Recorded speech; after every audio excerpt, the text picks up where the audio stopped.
आज मैं आप सभी को श्री जगन्नाथ भगवान की व्रत कथा सुनाती हूँ, सुनिएगा। चैत अथवा वैशाख शुक्ल पक्ष के पहले व दूसरे सोमवार को गोपर से लीपकर श्री जगन्नाथ जी का चित्र 5 वेद रखें।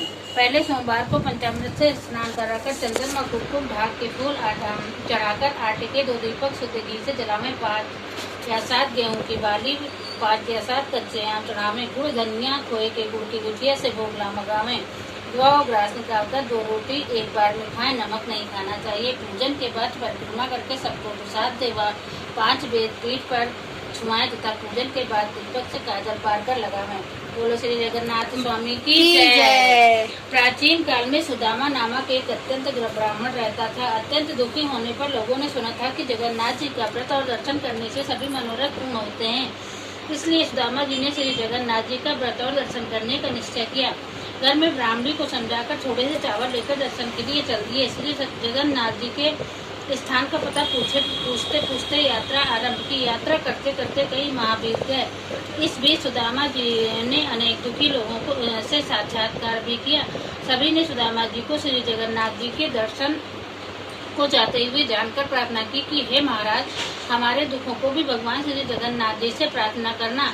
इन दुखी लोगों के बाल में बंधा झूमता हाथी, आम का पेड़, भाती गाय का बिछड़ा, ताल तलैया, आगे भी बरसिया वाली औरत, मचिया चिपकी औरत, इन सबने अपनी अपनी व्यथा को कहा। हाथी ने कहा कि मेरा जीवन बदले ही गुजर जाता है, मुझे ना कोई खोलता है और ना समय भी जाता है। आम के पेड़ ने कहा, मैं इतना भागा हूँ कि समय से मेरे फल लगते हैं, किंतु पकने पर कीड़े पड़ जाते हैं, कोई खाने वाला नहीं।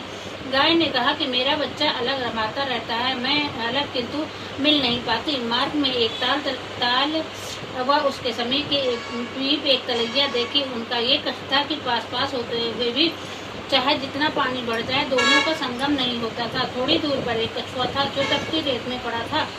उसका कष्ट ये था कि वह सरोवर में नहीं रह पाता था। एक औरत मिली जिसके सिर पर जलती हुई अंगीठी थी। एक दूसरी औरत थी जिसके बैठका चिपका हुआ था। इन सबने श्री सुदामा जी से प्रार्थना की कि हे भगवान, मेरे कष्टों का निवारण का उपाय पूछना। श्री सुदामा जी सबके कष्टों का विचार करते हुए तथा भगवान का स्मरण करते हुए यात्रा करते रहे। कई महीने बीत जाने पर वो श्री जगन्नाथ जी के धाम के करीब पहुँचे। भगवान ने सुदामा जी की शक्ति जानने के लिए एक जलते हुए भार के समीप खड़े हो गए।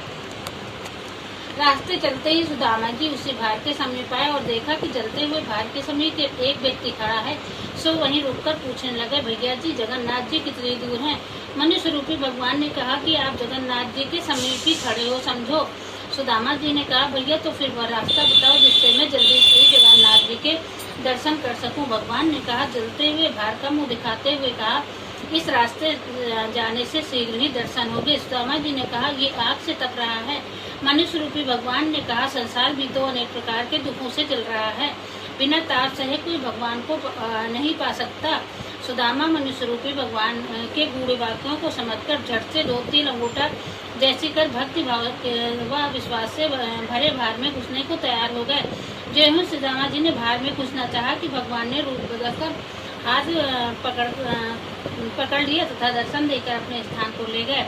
भगवान ने अपने धाम में सुदामा का बड़ा आदर सत्कार किया। सुदामा जी की भक्ति और प्रेम से मग्न होकर कुछ दिन निवास किया। ब्राह्मणी की याद कर एक दिन भगवान से मार्ग में मिले हुए लोगों की व्यथा को बताया तो भगवान ने कहा, इसमें हाथी को तो पूर्व जन्म का कायस्थ है, जिसने दूसरों लोगों से लिया और अपने से कुछ भी नहीं दिया, सदा दूसरों को फंसाकर मस्त रहता था। अतः इस जन्म में वो मस्ताती होकर बंधन में पड़ा है। अतः उसके दोषों को बताकर वे 5 वेद मार देना तो वह उन पापों से छूट जाएगा। आम का पेड़ पूर्व जन्म में कृपण ग्रहीता था, दूसरों से अनेक प्रकार की धन सामग्री ग्रहण करता था, किंतु स्वयं देने के समय कृपण होता रहा। अतः खाने के इसके फल में कीड़े पड़ जाते हैं, इसलिए इसे भी 5 वेद मार देना तथा इसका भी पाप दूर हो जाएगा।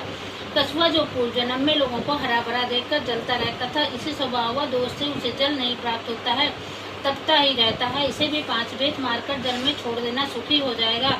गाय पूर्व जन्म की तो नहीं है, वह माँ को गोद से बच्चों को अलग करती रहती थी, अतः उसका बच्चा अलग रमाता रहता है, उसके भी 5 वेद मारकर गाय बिछड़ा एक साथ कर देना। ताल तलैया जो पूर्व जन्म में देवरानी जिठानी थी, हैं और एक दूसरे को वापस लिया है जिया नहीं आता, इसी से मिलन नहीं होता है, उमड़ घुमड़ कर रह जाती हैं। 5 बेत मारकर चुल्लू भर पानी एक दूसरे में डाल देना मेल हो जाएगा। जलती अंगीठी सिर पर रखने वाली स्त्री जो पूर्व जन्म में रोटी बनाई किंतु तावा चूल्हे के सिर पर जलती रहने दिया, उतारा ही नहीं आता, उसके सिर पर तपता रहा है। 5 बेत मारकर उसके सिर से अंगीठी अलग कर देना। मच्छिया वाली औरत पूर्व जन्म में बहू होकर सास ससुर जेठानी के सामने खाट पर चढ़ी बैठी रहती थी, उतरती नहीं थी, इसी से मच्छिया जीती रहती है। 5 बेत मारकर मच्छिया अलग कर देना। इसी तरह सभी के दुखों का निवारण पूछकर सुदामा जी श्री भगवान से विदा मांगी। लौटते समय सुदामा जी ने सोचा कि बड़ी बेटी से मिलता चलूं, जो उसके ससुराल पहुंचे। इसी बीच जगन्नाथ जी के व्रत का सोमवार पड़ा, सो बड़ी बेटी से थोड़ी गुजिया बनाने को कहा तो वो धन के घमंड में भरी बोली, यहाँ से भोसले याद नहीं होते हैं, भगवान कहाँ है, ये सब बेकार दिखावा है, दूसरी जगह जाकर करो। ये सुनकर सुदामा जी दुखी हुई, बड़ी बेटी के घर से छोटी बेटी के घर चले जाते हैं। रास्ते में एक खेत पड़ा, सो छोटी बेटी की गरीबी विचार कर सोचा कि किसान से 5 बाली मांगते हुए भगवान का व्रत करूंगा। किसान अहंकार से भरकर बोला, आग लगे तुम्हारे भगवान को, जिसे देखो बस भगवान के नाम पर मांगने चला आता है। सुदामा जी दुखी होकर मुड़े ही थे कि खेत में आग लग गई। तब तो किसान दौड़कर सुदामा जी के पैरों पर पड़ा और माफी मांगने लगा। सुदामा जी ने कहा, भैया मैंने कुछ नहीं किया है, तूने भगवान को आग लगाई और भगवान ने तेरे खेत को आग लगा दी। किसान ने प्रार्थना करते हुए कहा कि अब कभी ऐसी गलती नहीं करूंगा। ऐसा कर गेहूं की बारी लाकर अर्पण की, जलता हुआ खेत हरा भरा हो गया। आगे चलकर एक आम का बाग पड़ा, वहाँ भी स्वामी जी ने पूजा के लिए 5 आम मांगे।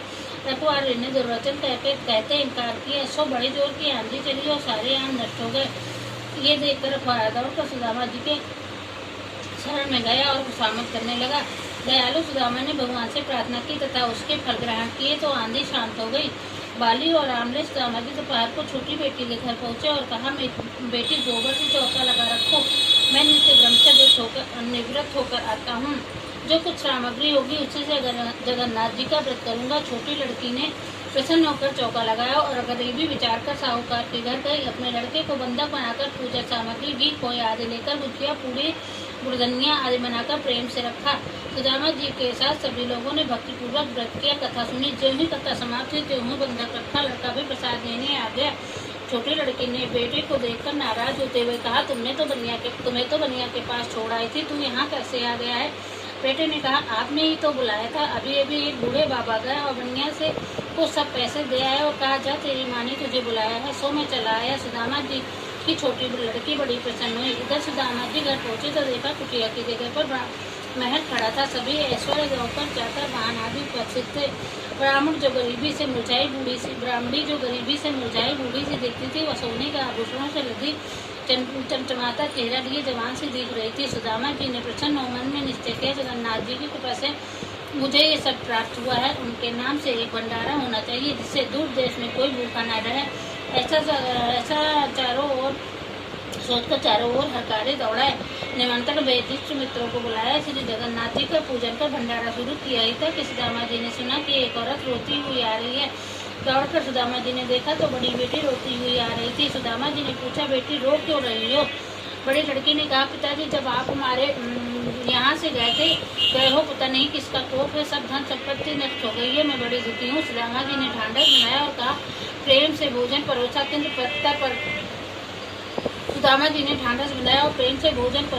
पत्थर पर गिरते ही सभी व्यंजन रोटियां कुचिया के रूप में देखकर आश्चर्यचकित थे। सुदामा जी ने ये देखकर दुखी हो भगवान से प्रार्थना की तो आकाशवाणी हुई कि तुम्हारी बेटी ने हमारे व्रत का अनादर किया था तथा प्रसाद बनाने में दुखी हुई, अतः इसकी सारी संपत्ति नष्ट हुई और तथा भोजन में रोटियां कोचियाँ रह गई। श्री सुदामा जी ने प्रार्थना की कि भगवान आपके भंडारे में तो इसे भरपेट भोजन मिलना चाहिए। सुदामा जी के आगे पर भगवान ने कहा, मेरे शीत इसके पत्तल में जोड़ दो, इसे भरपेट भोजन प्राप्त होगा, किंतु मेरे व्रत करने से ही इसके दुख दूर होंगे। लड़की ने सुना तो उसी दिन से जगन्नाथ जी का व्रत करने लगी। व्रत के प्रभाव से सुखी हुई जगन्नाथ जी का व्रत संसार में जो प्राणी करेगा वह संसार के सभी सुखों को भोग कर धनवान होगा। जैसा कथा में वर्णित लोगों के दिन बहुरे हैं, ऐसे ही सबके दिन बहुरेंगे। जगन्नाथ जी की कृपा से दारिद्र्य को धन, निपूर्ति को संतान की प्राप्ति होगी। संसार में ऐसा क्या है जो संसार के स्वामी जगन्नाथ जी ना दे सके वे सब कुछ कर सकते हैं। श्री जगन्नाथ जी का व्रत सदैव करना चाहिए। इसके करने से जन्म जन्मांतर के पाप नष्ट हो जाते हैं, परिवार में सुखमय जीवन व्यतीत होता है। इसकी महिमा बहुत बड़ी है। बोलो श्री जगन्नाथ भगवान की जय।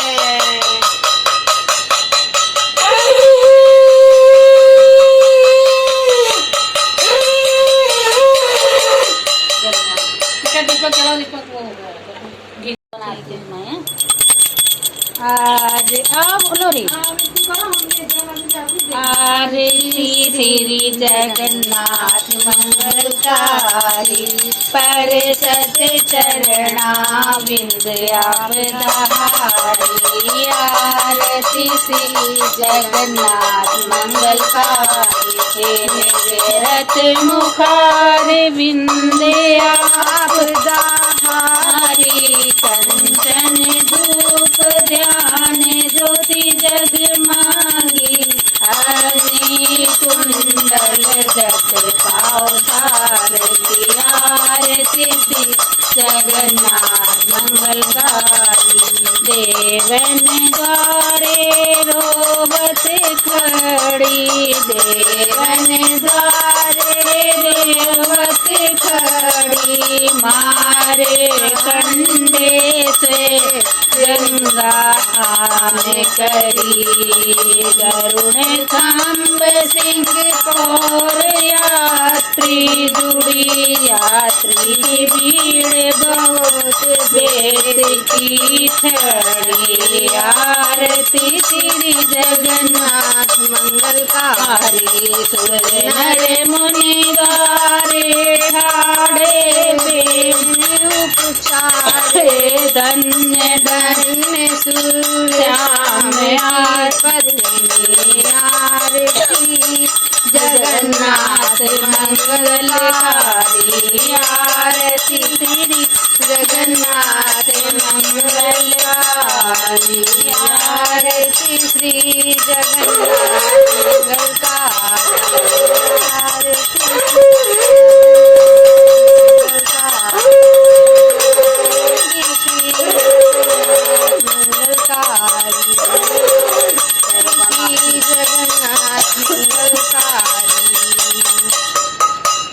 वैसे आप लोगों ने कथा जानी ही होगी कि इस वेद को छुआने से ऐसा कहा जाता है, ये जगन्नाथ जी का वेद है, वहाँ से लाया जाता है तो सारे पाप धुल जाते हैं।